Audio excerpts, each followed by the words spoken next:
Hey everybody, Kyle Sasser here. It's everybody's favorite time of the month. That's right, real estate market statistics time. These real estate statistics are for Pinellas County for July 2024. Now, before we dive into the usual rigmarole here, you're probably wondering, hey, where were you last month? Well, I was sick. Went to the PGA Championship down in Valhalla, down in Louisville, Kentucky. Got a sinus infection and literally have been, struggle a little bit to get back on it. Those of you that I've talked with in person on the phone know that, I've been coughing pretty steadily for a couple months and had some other things, lost 10 pounds in like 7 days. And anyway, I'm doing much better. Obviously not coughing right now, so doing exceptionally well. No major health concerns or anything. I took a battery of tests. All good. Just a little word to the wise. If you do have a 102 fever, be sure to drink significant amounts of fluids, because if you don't, it definitely can compound into some other issues. So, like I said, all good now. So if you have a copy of these stats, and I welcome you to download one, you can find the link in the description down below. If you have these stats in front of you and you're going to be following along, you'll probably notice that we are in July, but the date on this report is June. Why is that? Well, it's because in real estate, things take a while. And really, the best way to compare numbers to know what the market is doing is to compare month to month. If you try to do day to day or week to week, it's too much happens or doesn't happen in a given day or a given week. Whereas a month is a long enough period of time that it is relatively reliable to compare it to previous years. The other piece there that you might have picked up on at the end is that we are comparing year to year. So that means that we are comparing June 2024 numbers to June 2023 numbers. We do that because during the course of a year, real estate has a natural ebb and flow. A lot of times it basically coincides with the school year as well as the seasons of the year. Just wintertime, not a lot of people looking to sell houses, not a lot of people looking to buy houses. Although plenty of houses still sell in the wintertime. So we are comparing June 2024 numbers to June 2023 numbers. I do look a little bit more into the month to month for the past couple of years, just because the market has been jostling around a little bit more than usual, but I will be sure to make particular note of those items as we go through this report here. Now, if you remember back to your math class, you might remember mean, median, mode. I don't remember what mode is, but mean is also known as average, and that's, as I'm sure you know, you take, let's say, 5 houses, you add them up, you divide it by 5, that gives you the average home price. Median home price is a little different. What the median price point is, that is the point at which there's an equal number of homes that are selling for more as well as for less. So it's basically the true midpoint of the market, where there's an equal number of homes for sale or that have sold on both sides. I typically give a little bit more weight to median home price because it is not pulled as hard as an average is if you have a significantly higher number of lower priced homes or higher priced homes sold in a particular time period. But even then, with numbers kind of where they're at being so low, median home price has been moving around more than typically expected. All right, well, let's dive into these Pinellas County numbers for July. I need to give a little context here. Pinellas County, 4 to 5 months ago, I want you to picture like a Olympic athlete running around the track or whatever. Hillsborough County has been going pretty steady for like 6-7 months. Median home price has been moving, but everything's been pretty rock solid steady. Houses are still selling. Median home price is moving, but not too crazy. And inventory is also held pretty steady over in Hillsborough County. Pinellas County, though, I want you to think of someone running full tilt and then literally just plowing into a hurdle. And that is what Pinellas County did a few months ago. And ever since then, it's been a little out of whack compared to how Pinellas County normally is. But here's the thing. Pinellas County is still more expensive than Hillsborough County. Median sales price is still going up. The number of home sales is down. It's basically like trying to catch itself is what I would describe the market trying to do right now. So total number of closed sales dropped 9.1% from 957 homes to 870. Median sales price went up 6.4% from 460,000 to 489,500. Average sales price went up 4.8% from 638,348 to 669,111. Median percent of original list price went down 2.5% to 94.4%. That's a pretty sizable decrease. It's been a while since percent of original list price was that low. Median time to contract went up 64.3 days from 14 days to 23 days. Now, news reports to the contrary that you have been seeing out there about how disastrous the real estate market is. They take numbers like that and they're like, holy crap, the real estate market has collapsed. It's not. Seller's market is typically defined as 0 to 30 or 0 to 40 days time to contract. Neutral market is going to be in the 30 to 60 day range, 40 to 60 day range, depending upon how you want to split hairs over it. And then a buyer's market is typically going to be at 50 days or more, or 60 days or more time to contract. So that means, so currently homes are only on the market for 23 days before they go under contract.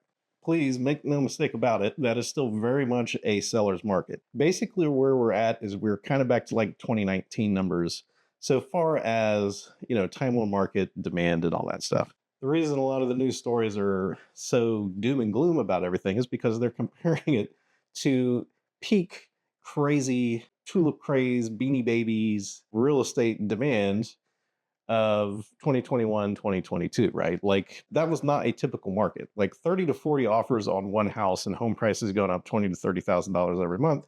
That is not a normal market and it is not sustainable. Currently, we're in a seller's market and we do have a little bit of a mismatch with inventory, which I'll get to here in a second. So keep a little bit of a grain of salt with the news reports about how terrible the real estate market is. The other thing to know is one of the other news stories I saw was, real estate market in dire straits because every house has had price cuts and is going below asking price. That is the normal state of the market, folks. In a normal real estate market, houses do not sell for their asking price. They all sell for below the asking price. So normal market is homes sell for below asking price, and multiple offer situations are very rare. Then that's normal market conditions. All right, I get off my soapbox a little bit. Number of new listings up 14.6% to 1,258. Total number of active inventory is up 120.1% from 1,348 to 2,967. And foreclosures and short sales, the doom and gloom section, not a lot of change there. There was 3 foreclosures and 0 short sales, which has 0 impact on the market. The two kind of keys there is we only sold 870 homes. We listed 1,258, and inventory has built up to 2,000, let's just call it 3,000 homes. So we're selling less than a third of the homes that are going up for sale. Now, when you have that kind of mismatch, obviously we have a lot more inventory than we're selling homes. Everyone's like, well, why aren't prices going down? There's 2 truths in the real estate market. Well, there's more than that, but sellers always want to sell their homes for the most money and are keen to take opportunity to sell their house for more money. So price increases happen extremely rapidly. So we saw the price ramp up, 2019, 2020, 2021, 2022, like prices just skyrocket. Price declines take a lot longer to shake out, and you really need that low demand, high inventory mismatch. You need that for a long time before prices significantly start to come down. And I'm talking true price declines, not people cutting asking prices that were $80,000 too high. Naturally, the question with that is how long does that take? My experience, 6 to 12 months. And we're at about month 3 or 4 of this significant of a mismatch. So, I think if this holds through wintertime, I think we should see some pretty significant price reductions.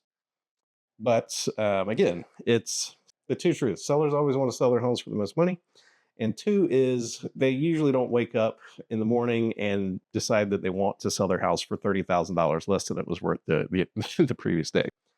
So the reason it takes so long is it takes weeks and weeks and weeks and weeks and weeks and weeks and weeks, months of a home not selling before sellers get desperate enough to start pulling prices down. Now, I do like to dive into the different price categories because $1 million homes still sell for a little bit different time frames than a $300,000 home. And that is primarily a function of buyer pool. There's just more people that can buy $300,000 homes than $1 million homes. There's nothing too crazy on here. It's basically as expected. With that few homes being sold in a month, like sales are basically down across the board. So 250 to 300,000 is down 21.7%. Total of 54 homes sold. That's nothing. Million or more saw a slight increase, 3.6% more homes, total of 116. Yeah, I mean, it's everything's basically down across the board in Pinellas County. Median time to contract is up across the board. A couple kind of noteworthy ones is, so basically anything under 300 is going super short, like 10 days. Still a lot of activity in those price points. And it's kind of funny, like most of our clients the last few months have either been, 300 or 400,000 or under, or 1 to 2 million. So I've had some phone calls of people in like the 500, 600 range, but we're not, we're not actively out looking at homes currently. So just a little interesting split that's happened in my personal my personal market. Let's see here if we got anything crazy. 400 to 600,000 is up 140% to 24 days. 600 to a million is at 22 days. Everything's kind of that 20 to 30 day mark. Total number of new listings, again, under 250 is scarce. There's about a dozen. So there was 14 homes between 150 and 200, 19 between 200 and 250. 300 to 400,000, there was 221 new listings, which was a decrease of 6.8%. 400 to 600 was up 25.3%, 461. So basically, we have seen a little bump in the number of homes that are being listed compared to last year. Total inventory by current price. Again, everything's basically up across the board. If you are looking to purchase a home in Pinellas County in St. Pete, Clearwater, the good news is there's about twice as many homes for sale now than there was last year. And I will say that we have actually been having a lot of success negotiating price reductions and concessions, repairs, and all that good stuff. So it's a very good time to be looking to buy in Pinellas County. Now, the catch is, the prices aren't lower than they were last year. Now, the good news is it's not like it was 2 years ago, where basically it was you needed to be 30 to 40,000 above asking price, and there's no repairs, there's no talking about nothing. So those are the statistics for Pinellas County for June 2024. So what are we looking at here in Pinellas County? What's kind of my forecast? So a few months ago, the way I described it was that there's basically a race, and this is still true in Hillsborough County. So there's basically a race between demand, how many buyers there are, how many homes are selling, and then how many houses are getting listed. And they're both basically just running. And if the number of buyers keeps going up, then prices are going to go up. If the number of inventory outpaces the number of buyers, then prices are going to go down. There has been a shift in Pinellas County. I cannot deny that doubling the amount of homes that were for sale last year, as well as only selling a third of those houses every month. That is a significant shift in buying in Pinellas County. If that holds, we will see price declines. There's no way to mince words on that. So if you have been thinking about if you have been thinking about selling a home, now is the time to put it up for sale for sure. That said, we're not listing like a crazy number. We're not selling 800 homes and we're listing 3,000 homes for sale, every month. We're selling 800 homes and we're listing 1,258 homes. So now that's a much bigger gap than it has been in the past. In the past, that was maybe, 50 to 250 home difference. But over the course of 6-7 months, we have built up a significant amount of inventory. If the number of buyers stays the same, we should see eventual price decreases with that at some point. Might be 3 months, might be 6 months, might be a year. On the flip side, there has been some rumblings about interest rates dropping later this year, September, October, November. If that happens, the number of sales should pick up, which could chew through all of that existing inventory pretty quickly. And then we're in another, price increase situation. The race is still going on, but the buyers have definitely, the buyer or the demand side has definitely stumbled, and they're definitely behind now. So the number of homes for sale is definitely winning, but you never know. I mean, it's still close enough that the buyers may, there is no end to this race, unfortunately, but, the buyers may catch up here sooner rather than later. Thank you so much for tuning in to these real estate market statistics. My name is Kyle Sasser. I am the team leader for Ashland Home Team. If you would like to reach me, if you would like some help with your own real estate decisions, I'd be happy to help you out. Yes, do listings, and we also help buyers as well. You can reach me at 727-300-2111. If you would prefer to book a chat at a time that works best for you, there is a link to my calendar in the description down below. You can click on that, choose the time that works best for you, and then my bright and shining voice will show up on the phone call or in the chat box and answer any questions that you have. Thank you so much for tuning into these stats. Really, overall, I feel like something is probably going to shift pretty soon. Don't know what it is. Kind of depends on what the Fed does with their interest rates, but it's we little people can basically just sit here and kind of read the tea leaves, which allows me to help you out to the best of my ability. So once again, my name is Kyle Sasser. Thank you so much for tuning in, and I'll talk to you soon.